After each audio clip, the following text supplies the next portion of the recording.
সেদিন আকসারের ফেভারিট সব খাবার রান্না করা হয়েছিল, যেহেতু আকসার লম্বা সময়ের জন্য আমাদের মা ছেলেকে ইংল্যান্ডে রেখে বাংলাদেশে যাচ্ছে তার বিশেষ কাজের জন্য। তো আমি সেদিন রান্না করেছিলাম পোলাও, তারপরে ইলিশ মাছের কোরমা, গরুর কলিজা ভুনা, গরুর মাংস, আর ছিল মুরগির রোস্ট। সঙ্গে তো সালাদ ছিলই। আর আমার বাগানে সে যে শাকটা উঠিয়েছিলাম, মটর শাক মানে চানা শাক, সেটাকেও আমি রান্না করে নিয়েছিলাম, যেহেতু আকসার চলে যাচ্ছে 8 তারিখে। তো 8 তারিখে আকসারের ফ্লাইটটা, আর যাওয়া হয় নাই এই যুদ্ধের কারণে। ফ্লাইটের ক্যাজুয়াল ঠিক না থাকার কারণে আকসারের ফ্লাইটটা 8 তারিখে না হয়ে 9 তারিখে হলো। 9 তারিখে সে ইংল্যান্ড থেকে ফ্লাই করে আর 10 তারিখে বাংলাদেশে গিয়ে ল্যান্ড করে। 7 তারিখের ভিডিও ক্লিপস এতক্ষণ আপনারা দেখেছেন। 7 তারিখ লাঞ্চের পরে আমি আর কোনো ভিডিও রেকর্ড করিনি। 8 তারিখে তো আকসার যেতে পারে নাই। আজকে হচ্ছে 9 তারিখ, আজকে আকসারের ফ্লাইট। আসসালামু আলাইকুম। কালকে আকসারের ফ্লাইট ছিল, সেটা ক্যান্সেল না, এটা ডিলে হয়ে সেটা গেছে আজকে আকসার বাসা থেকে বের হওয়ার আগে আমি বের হয়েছি, যেহেতু আমার কাজ আছে। তো ওরে সব কিছু বুঝিয়ে দিয়ে ব্রেকফাস্ট করে তারপরে আমি বের হয়েছি, ওদেরকে সব কিছু রেডি করে দিয়ে আজকে আকসারকে নামিয়ে দিবে এয়ারপোর্টে। আমার কাজ না থাকলে আমিও যেতে পারতাম, শুধু আজকে আমার সব একসাথে লাগছে। আজ কাজ শেষ করে এখন যাচ্ছি বাসে করে। আমি সকালে বাসে করেই আমি কাজে আসছি, দেন আমি গেছি কাজ শেষ করে 1:30টার সময় বাস ধরছি। 1:30টার বাস ধরে এখন যাচ্ছি হসপিটালে। আজকে আমার হসপিটালে অ্যাপয়েন্টমেন্ট আছে, তো বাস ধরে যাচ্ছি হসপিটালের অ্যাপয়েন্টমেন্ট শেষ করে দেন বাসায় যাব। আর আকসার আজকে তো যাচ্ছে বাংলাদেশে, তার এখন মনে হয় চেক আউট হয়েছে, মানে চেকিং হবে। সব জিনিসপত্র সুন্দরভাবে সলভ হয়েছে। এখন 1:30টায় তার চেকিং, দেন 2:10 মনে হয় তার ফ্লাইট। তো আল্লাহ যেন তাকে সহি সালামতে বাংলাদেশে নিয়ে পৌঁছায়। তার 9 ঘন্টা ট্রানজিট, 1.5 ঘন্টা ট্রানজিটটা সেটাকে ওরা ডিলে করে 9 ঘন্টা নিচ্ছে। তো 9 ঘন্টা ট্রানজিট হলেও তারা হোটেল দিচ্ছে। তো ঠিক আছে, ও সহি সালামতে সুন্দর করে বাংলাদেশে যায় পৌঁছাক। বাংলাদেশ থেকে সব কাজ শেষ করে যেই কাজে যাচ্ছে সেই কাজে আল্লাহ সহায় থেকে সুন্দর করে সমাধান করে যেন দেয়, এবং আল্লাহ যেন সহি সালামতে সুস্থভাবে আবার আমাদের কাছে তাকে ফিরিয়ে আনে, সেইটাই। তো এখন আমি হসপিটালে যাই। হসপিটালে আমার 2:10 অ্যাপয়েন্টমেন্ট। আমি জানি না হসপিটালের অ্যাপয়েন্টমেন্ট ধরতে পারবো কি না। বাস তো দুনিয়া ঘুরে যায়। আমার কাজ হচ্ছে 2টা পর্যন্ত। আমি আজকে আর্লি বের হয়েছি। তো ঠিক আছে, যাই হসপিটাল। বাস থেকে নামলাম, আমার আর আছে 10 মিনিট হাতে। এই যে RVI রয়্যাল ভিক্টোরিয়া ইনফ্যান্টরি হসপিটালে আসলাম। আর এরই মধ্যে হালকা একটু বৃষ্টি হচ্ছে, যদিও সকালে আসার সময় আমি বৃষ্টি পাইছি, ছাতা আছে সঙ্গে। দৌড়ায় এখন যাই হসপিটালে ভিতরে। আমার এই ডিপার্টমেন্ট খুঁজে বের করতে হবে। আজকে যেখানে আমার অ্যাপয়েন্টমেন্ট সেটা আমি আর কখনো আসি নাই, আজকেই ফার্স্ট। আর আসবি টেনশন করতেছে যে আমি ভালো করে আসতে পারবো কি না, কারণ কখনো আমি ওই যেখান থেকে আজকে আসছি সেই জায়গা থেকে কখনো আসি নাই একা বাসে করে। এই জন্য তো যাই আমি। আজকে যে অ্যাপয়েন্টমেন্ট ভেরি কনফিউশন অ্যাপয়েন্টমেন্ট, মানে লিফট ফাইন্ড আউট করা, কোন জায়গায় আমার অ্যাপয়েন্টমেন্ট সেটা ফাইন্ড আউট করা টু ডিফিকাল্ট। কতগুলো লিফট যে আছে। Excuse me, can you show me where I'm going? So you're going to go downstairs. So Yeah, I'm press one. So you want to be on the ground floor. Again go down. Yeah. Finally একদম ground ফ্লোরে আসছি। এখন আমি আমার department খুঁজে বের করি। 9 তারিখ, 14টা, 13তে, 15তে আমার অ্যাপয়েন্টমেন্ট। আকসার ফোন দিচ্ছে, আমি আকসারের কলটা রিসিভ। এখন আমি ফাইনালি গট করছি। Good afternoon. I'll get you checked in. The intro for you. Okay, Yeah. One moment. Finally আমার সব কিছু ডান হলো এবং এর রিপোর্টও সঙ্গে সঙ্গে ওরা বলে দিছে। 4টা টেস্ট করছে, আলহামদুলিল্লাহ সব কিছুর রিপোর্ট ওকে আছে। সঙ্গে সঙ্গে রিপোর্ট ওরা দিয়ে দেয়। আজকে যে টেস্ট ছিল এটা হচ্ছে ব্রেস্ট ক্যান্সার ডিপার্টমেন্টে। ইংল্যান্ডে প্রত্যেক 6-7 বছর পর পর এরকম ব্রেস্ট ক্যান্সারের জন্য টেস্ট করে ওরা NHS আন্ডার থেকে। আর যেটা সামার টেস্ট সেটাও তারা করে। তো আমার সেটা ছিল আজকে। আমি লন্ডনে একবার করছি, আমার 14 বছর ইংল্যান্ডে আমার রানিং চলতেছে। এই 14 বছরের মধ্যে আমি লন্ডনে থাকতে একবার করছিলাম, আর নিউক্যাসলে এসে এবার করলাম। মানে ওইটা ডেট মোতাবেক এটা আসছিল। আর ওরা এটা প্রত্যেক নিউবর্ন বেবির মাদেরকে খুব করে। আমার তো নিউবর্ন না, তো মানে যাদের বাচ্চা বেশি, যা এসব মারা, নতুন মা যারা ব্রেস্ট ফিট করায় না বেবিদেরকে, তাদের খুব বেশি এটা করে। যাই হোক, এটা আমার টেস্টটা আসছিল তাই করানো হয়েছে। এটা কোনো এমনি মেজর কোনো কিছু না, আলহামদুলিল্লাহ। এটা নর্মালি আসছিল, ওদের শিডিউলে যেটা থাকে সেই মোতাবেক আসছিল। তো সেই টেস্টটা আমি করলাম। আর এখন আমি আসপি বলতেছিল যে মম আমি আসি, এসে তোমাকে নিয়ে যাই। তা আমি বলছি না, আমি তো বাস পাস আছে, আমি তো সারাদিনের জন্য টিকিট করা, তো তোমার আসতে হবে না, তুমি থাকো। সে সকালে ওঠা হয়েছে আজকে, আমি তো সকালেই উঠি। তো আসফি আকসার দুজনেরই সকালে ওঠা হয়েছে। তো ওরা 11টায় এয়ারপোর্টেও ছিল। তো এখন বাজে 3টা। আকসারের অলরেডি প্লেন টেক অফ করে ফেলছে। আমাকে কয়েকবার হসপিটালে ফোন দিছে, কারণ হসপিটালে তো ফোন আসে না, ফোন পিক করা যায় না, কারণ হসপিটালে নেটওয়ার্ক থাকে না, মোবাইলের নেটওয়ার্কও থাকে না, মোবাইলের ডাটাও থাকে না, NHS-এর যে নেটওয়ার্ক সেটাও কাজ করে না। তো আমি কথা বলতে পারি না। টেস্ট করানো হয়েছে। তো প্রথমে স্ক্যান করানোর পরে আবার আরেকটা ডিপার্টমেন্টে নিয়ে যাচ্ছিল নার্স। তখন আবার আকসারের সাথে কথা হইলো, আসপির সঙ্গে কথা হলো। তো এখন আবার বের হয়ে আকসারকে ফোন দিছিলাম, ফোন রিসিভ হয় না, মানে মোবাইল সুইচ অফ, মানে ও টেক অফ করে ফেলছে। এখন তো 3টা বাজে, তার তো 2:10-এ ফ্লাইট। অবভিয়াসলি সেটা আমার সাথে যখন কথা হয়েছে তখন বলতেছে ট্রেন টেক অফ করবে। তো আমি বাস কাউন্টারে আসলাম ওয়েট করি বাসের জন্য। বাসে গেলে ঘুরে যেতে হয়, মানে ডিরেক্ট বাস যায় না।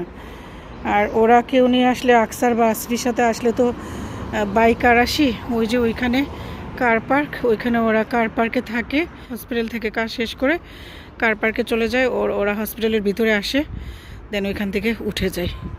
তো আজকে বাসে যাব, দুনিয়া ঘুরে যেতে হবে। বাস তো ডিরেক্ট যায় না, বাস তো দুনিয়া ঘুরে যায়, এটা অবভিয়াসলি স্বাভাবিক নিয়মেই যাবে বাস যেভাবে যায়। তো আমি এখন বাসের জন্য এখানে ওয়েট করতেছি, বাস আসুক দেন বাসায় যাব। অলরেডি এখন 3:10 বাজে। আজকে সারাদিনই বাহিরে, বাসায় যেতে যেতে 4:30 বাজবে, যেহেতু বাস ঘুরে ঘুরে যায়। আর একটু পরে ট্রাফিক মানে শুরু হবে, তবে স্কুল কলেজ অফিস ছুটি হবে, তো ট্রাফিক শুরু হবে। তো ঠিক আছে, আমি বাসের জন্য ওয়েট করি আর আসপিকে একটা ফোন দিই। ফাইনালি আমি বাসে উঠে বসলাম। এখন বাজে 3:40, মানে 3:40 বাজে। বাস এতক্ষণ লেট করছে, একটুর জন্য বাস একটা পাই নাই। সকালেও সেম কাহিনী হয়েছে। তো এখন বাসে উঠে বসছি, এখন সেন্টারে যাব। সেন্টার থেকে বাস চেঞ্জ করতে হবে আরও 2টা, দেন বাসায় যেতে হবে। ঠিক আছে, এখন বাসার উদ্দেশ্যে চেঞ্জ করলাম, এখন আবার আরেকটা বাস ধরলাম। অন্যদিন 2টা বাস চেঞ্জ করতে হয়, আজকে 4টা বাস চেঞ্জ করতে হবে।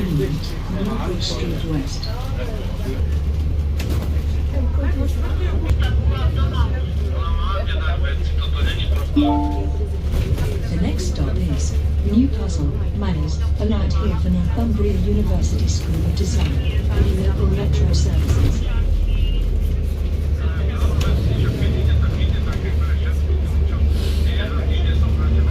কিন্তু বাস টিকিট এরকম চেক করার জন্য লোকজন আসে। এই যে ইনি আসছে টিকিট কেটে উঠছেন কিনা দেখার জন্য। আপস্টেয়ার যাচ্ছে এখন, যে আজকে হচ্ছে 9 তারিখ। এই যে আমার টিকিট, ডে পাস আমার এটা 6 পাউন্ড। তো এরকম কিন্তু লন্ডনেও বাস চেক করতে আসে। আমার লাইফে এই প্রথম। আমি বাসে খুব কমই চড়ি, খুব দরকার না হলে বাসে চড়া হয় না, বাট এই ফার্স্ট আমার লাইফে দেখলাম টিকিট কেটে উঠছেন কিনা দেখার জন্য চেক করতে আসছে। যদি আমার সাথে টিকিট না থাকতো বা কারো কাছে এই টিকিটটা না থাকতো তাইলে কিন্তু ওরা ফাইন করতো।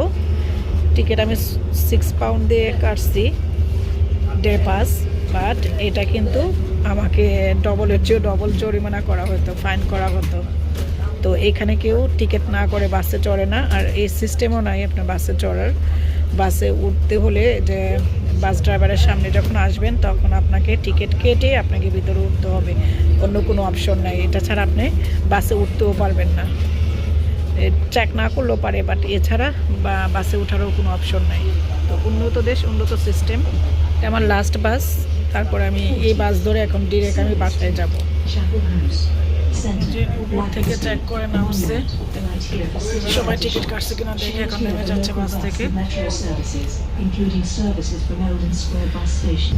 কালকেও আমার হসপিটালে অ্যাপয়েন্টমেন্ট ছিল, আজকেও অ্যাপয়েন্টমেন্ট, আবার আগামীকালকেও আছে 10 তারিখে। ইয়েস্টারডে 8 তারিখ ছিল মন্ডে, ইয়েস্টারডেও আমার অ্যাপয়েন্টমেন্ট ছিল হসপিটালে। আজকে 9 তারিখ টুডে, আজকেও আমার হসপিটালে অ্যাপয়েন্টমেন্ট ছিল। তারপরে কালকে টুমোরো, কালকেও আমার হসপিটালে অ্যাপয়েন্টমেন্ট আছে। এই অ্যাপয়েন্টমেন্টগুলো না থাকলে আমিও তো বাংলাদেশে যেতে পারি। বাস থেকে নামলাম, এখন বাসায় যাচ্ছি। বাস স্টপের সঙ্গেই আমার বাসা, আর বাসায় যেতে এই বাসাটা খুব বেশি ভালো লাগে। এই বাসায় এত সুন্দর সুন্দর গোলাপ লাগানো হয়েছে, এই জায়গাটাতে হাইটে চাইলে এত সুন্দর মিষ্টি গন্ধ। এই বাসার গোলাপের মনে যেন গোলাপ বাগানে আসছি, এত সুন্দর মিষ্টি গন্ধ। আর গোলাপের সাইজ দেখেন কি বিশাল, কালারফুল গোলাপ।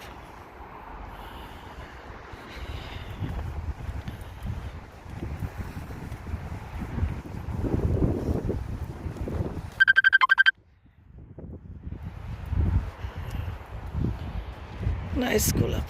জব শেষ করে হসপিটালে গেলাম, হসপিটালের অ্যাপয়েন্টমেন্ট শেষ করে বাসায় ফিরলাম। বাসায় ফিরতে ফিরতে হয়ে গিয়েছে 5 o'clock, 5টা।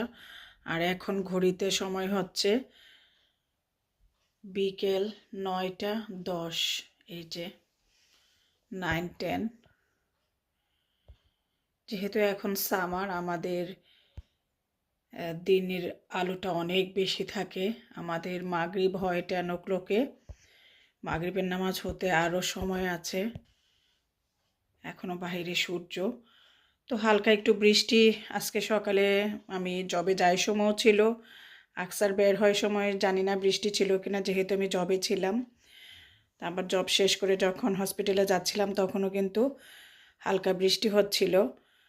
তো বাসায় এসে চেঞ্জ করে আগে জোহর নামাজ শেষ করলাম। 5টা বাজলেও জোহর পড়া যাবে, যেহেতু আসরের সময় হয় নাই। আসরের সময় হয় 7:15-এ, মানে 7টা 15-তে আসরের সময় হয়। তো আমি 5টা বাজে আসছি বাসায়, চেঞ্জ করে আমি নামাজ পড়তে পড়তে 5:15 বেজে গেছে। তারপরে আমি একটু খাবার খেলাম, খাওয়া শেষ করে বাসায় ভাল লাগতেছে না।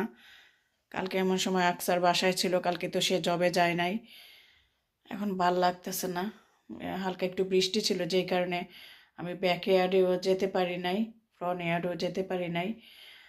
আর বাগানে কাজ করার অনেক কিছু ছিল, কেন জানি ভাল লাগতেছে না, মনের মধ্যে একটু অশান্তি অশান্তি লাগতেছে, অস্থিরতা লাগতেছে, বাগানেও যেতে পারি নাই।